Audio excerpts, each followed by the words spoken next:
Bem, sejam mais uma vez bem-vindos ao estudo do livro Qualidade na Prática Mediúnica. Nós estamos no episódio número 4 e vamos falar do compromisso. Qual a orientação espírita para o indivíduo que tem compromisso mediúnico?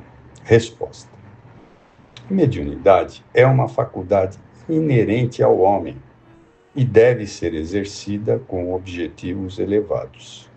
O seu uso determina-lhe a destinação do bem, com renúncia, desinteresse pessoal do médium, ou se transforma em motivo de preocupação, sofrimento, perturbação para ele mesmo e aqueles que o cercam quando praticada de forma leviana.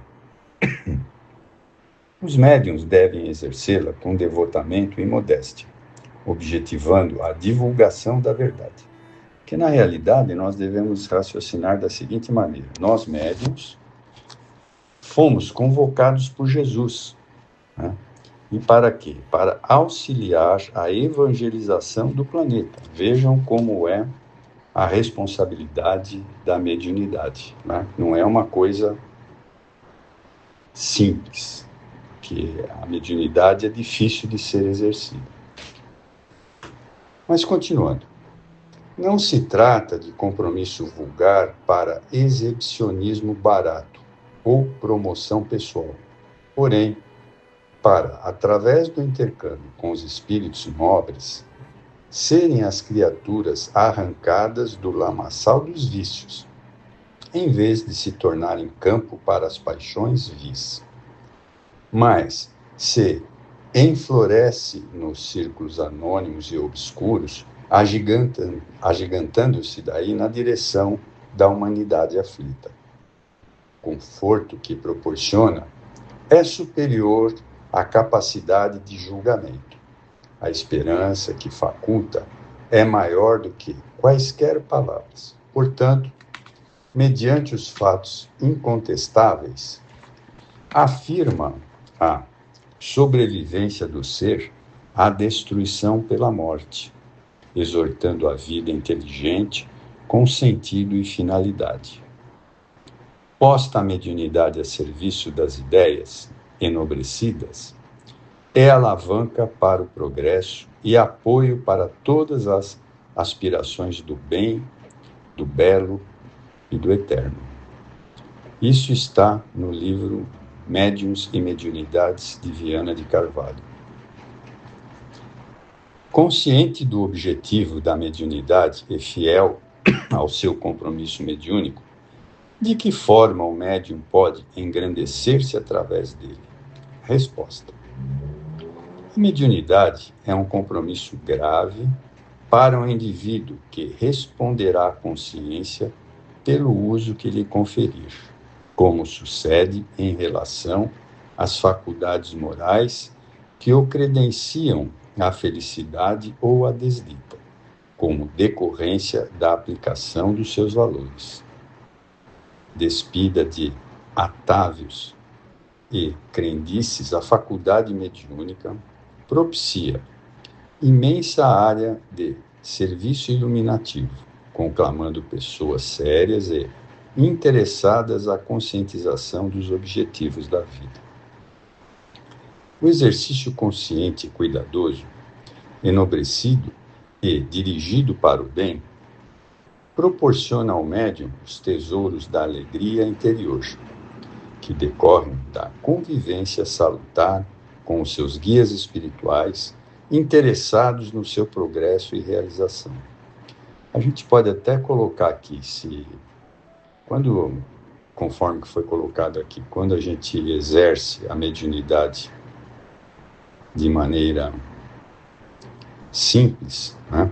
Mas com consciência, com abnegação e dedicação, por incrível que pareça, a gente até acaba mudando de amigos e pessoas que tínhamos antigamente. Por quê? Porque o nosso padrão vibratório muda, né?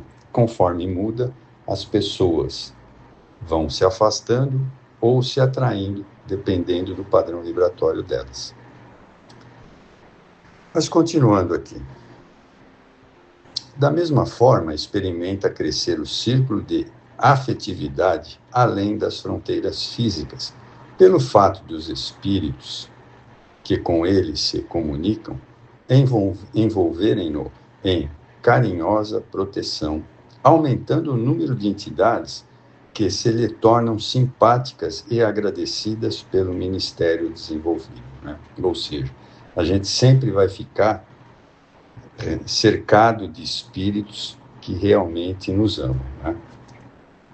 Outra questão: como deve proceder o médium que se reconhece detentor de compromisso mediúnico para utilizar corretamente as suas forças medianímicas? Nesse campo, impõe-se-lhe um cuidadoso estudo da própria personalidade, a fim de identificar as deficiências morais e corrigi-las, equilibrar as oscilações da emotividade, policiando o temperamento. Outro sim, o exercício das atividades comedidas se lhe faz imprescindível para os resultados superiores que persegue na vivência das funções paranormais. Além do dever imediato de mobilizar-se para assumir o controle das suas forças medianímicas, o sensitivo deve instruir-se nos postulados espíritas, a fim de conhecer as ocorrências que lhe dizem respeito. Veja, aquilo que a gente sempre recomenda, o estudo sistemático. Adestrar-se na convivência dos espíritos, saber conhecê-los, identificar as leis dos fluidos, selecionar os seus pensamentos que lhes são inspirados, discernir quando a mensagem procede de si mesmo e quando flui através dele, provinda de outras mentes.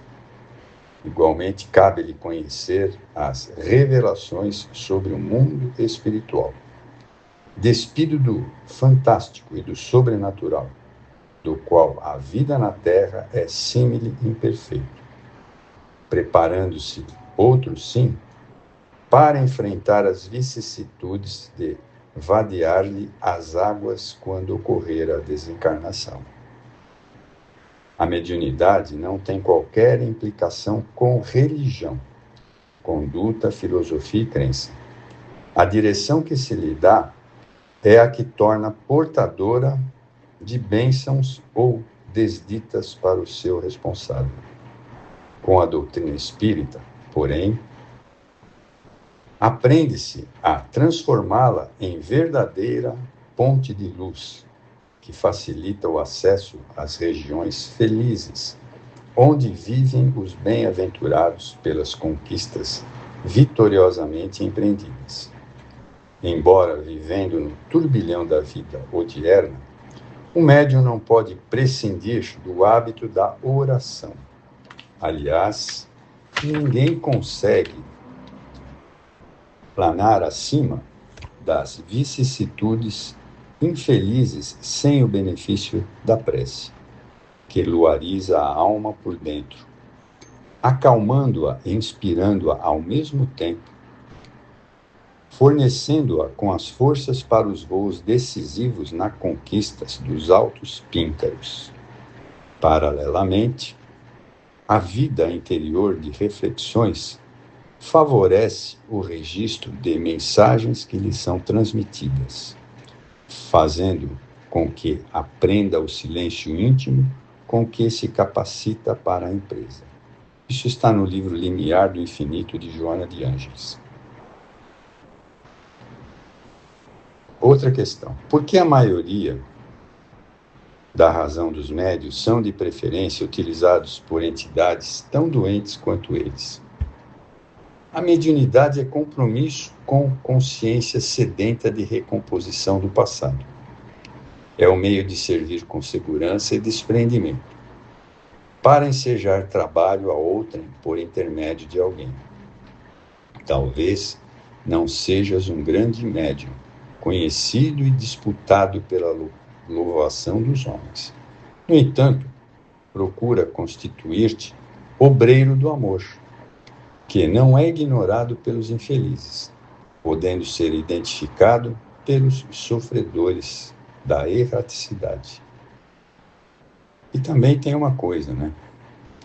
Os espíritos mais difíceis são os que se afinam conosco, ainda muito animalizados que somos. Isso tudo está no Dimensões da Verdade, de Joana de Ângeles. Outra questão, e a última aqui. Em síntese, qual o conceito-chave para a dignificação do compromisso mediúnico?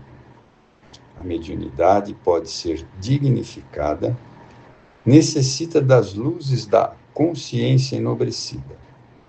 Quanto maior o discernimento da consciência, tanto mais amplas serão as possibilidades do intercâmbio mediúnico. Está no livro Momentos de Consciência, de Joana de Ângeles. Bom, eu vou parar por aqui para não cansar vocês. Espero que seja produtivo aquilo que nós colocamos hoje. Muito obrigado.